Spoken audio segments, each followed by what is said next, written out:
Doug Ford says Ontario will maintain its ban on American booze until tariffs are lifted or a trade deal is reached. Well, if Doug Ford would shut his big yap about the Americans, maybe that'll happen sooner rather than later, but he just won't shut up. Yep. Anyway, let's listen to Doug Ford on the topic of liquor freedom.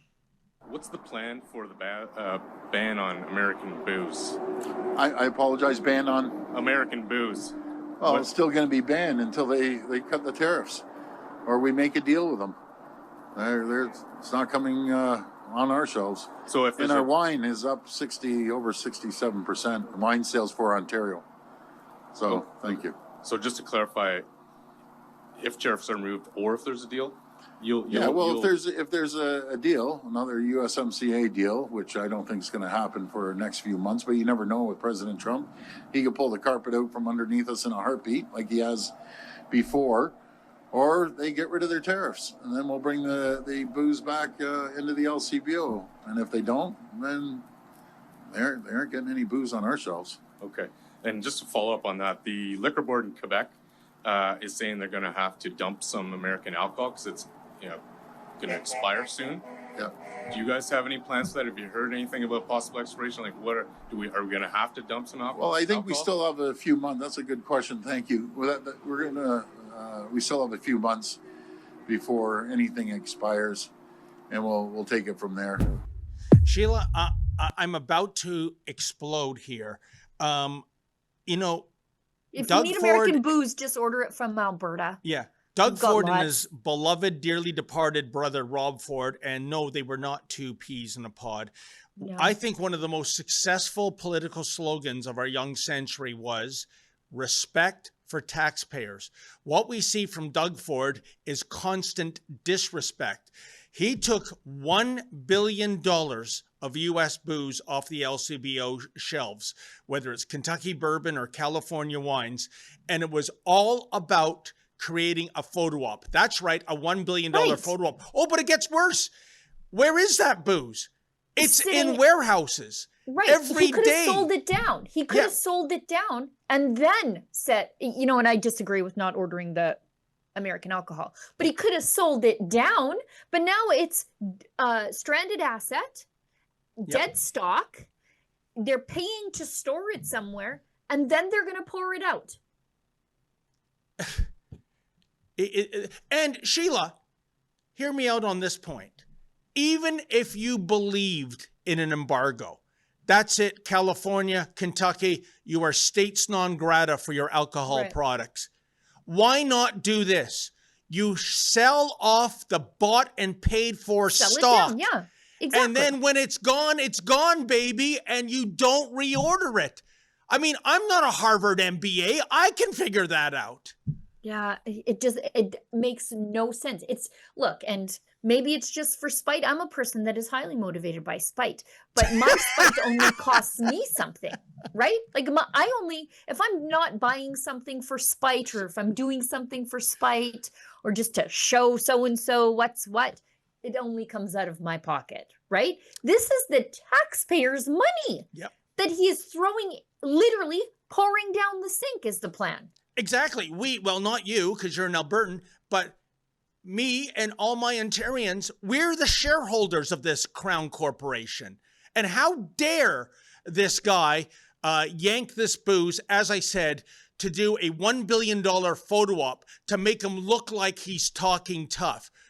I'll show you, Donald Trump, I'm pulling all this booze that we already bought. Yeah, and getting charged for storage. This is insane. And also, to your original point, Sheila, he's got to pivot. He has got to stop going on CNN, whose audience fits in an average-sized bungalow, by the way, these days, and calling out... It's the background noise at the airport and the doctor's office. That's all it is. Yeah, because even though it's irrelevant, the White House tracks this, and the administration and President Trump doesn't like this, so Doug Ford is making a bad situation even worse. And I would say... I think the American ambassador actually brought it up in an interview where he said some premiers don't know how to watch their mouths. Yeah. I'm paraphrasing, but he said some premiers, meaning Smith's fine. Yeah. But Doug Ford won't shut his big mouth. And you know what, Sheila? It's easy for Doug Ford to pull California wines and Kentucky bourbons off the shelf, but I wonder if the ingredients for cherry cheesecake were U.S. sourced. Would he put an embargo on that too? I don't think so. Yeah, let's keep going on to Fat Trudeau's Speaking of fat. anti-Americanism nonsense. Donors to the Ontario PC Party, do you know that Doug Ford's deranged anti-American Canada is not for sale hats cost the party $300,000? I'm reading this at the Trillium because they're the ones who broke the story, even though the Guardian republished it. I want to give credit where it's due. So the hats cost the Ontario PC Party. This is a lot of campaign funds, or a lot of party funds. It wasn't necessarily for the campaign. $250,000 during the 2025 election campaign. He made a patriotic meme of himself. Well, I don't know. When he first donned a Canada's Not For Sale hat in front of the media at a meeting of the premiers and the Prime Minister in Ottawa last January, shortly before he called the province's 2025 election campaign. He had many photo ops, blah, blah, blah, handed out the hats everywhere. In their public election finance filings, the PC Party of Ontario paid $279, roughly, $1,000 to the company behind the hats, Jack Pine Dynamic Branding.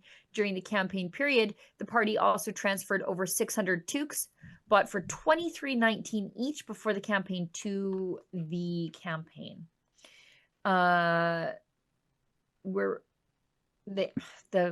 they go on to talk about, how they're proud, like they talk about the company that made them the rest of the way, but I still haven't heard where the hats themselves were made. I imagine they were probably printed. Why isn't that part of the story? Maybe they are domestically made, like our Make Canada Great Again hats. We don't bring in cheap junk from China. But yeah, why is that detail missing, A, and B, regardless of where they're made, Sheila, this is again a publicity stunt. Where did respect for taxpayers go? Where did that Fordism go? It's extinct. Well, and let's Olivia, I just put something in the chat for you. Something I noticed when I was at Pearson earlier in the year. And these aren't the PC hats that Doug Ford had, but I saw these on sale at Pearson and I thought, what a stupid political thing to have on sale at Pearson, right? Like I want to go to the airport without being bombarded with the anti-American nonsense. And so I saw these and they were in like the not the duty free, but the, like the shops that are all through the airport, that chain, I forget what it's called. So this is like the Pearson approved stuff. And it says I grabbed them, the not for sale hats, made in China and Haiti. And I thought, well, isn't that interesting? So slave labor both ways. And I thought, well, isn't that interesting? Given that there's 100% tariffs on Western Canadian canola, but the communist state of China gets the benefit of printing all of our not for sale this jingoistic nonsense from Doug Ford. But you know what? The way I read that emblem on that sweatshirt, Sheila, it seems to say to me, it's not Canada not for sale, but the Canadian flag not for sale. But isn't this the same Canadian flag that the federal Liberals display in multicolors during the month of June on their websites? So yeah, you know what? It kind of is for sale. We'll bend the knee if you've got the right identity politics.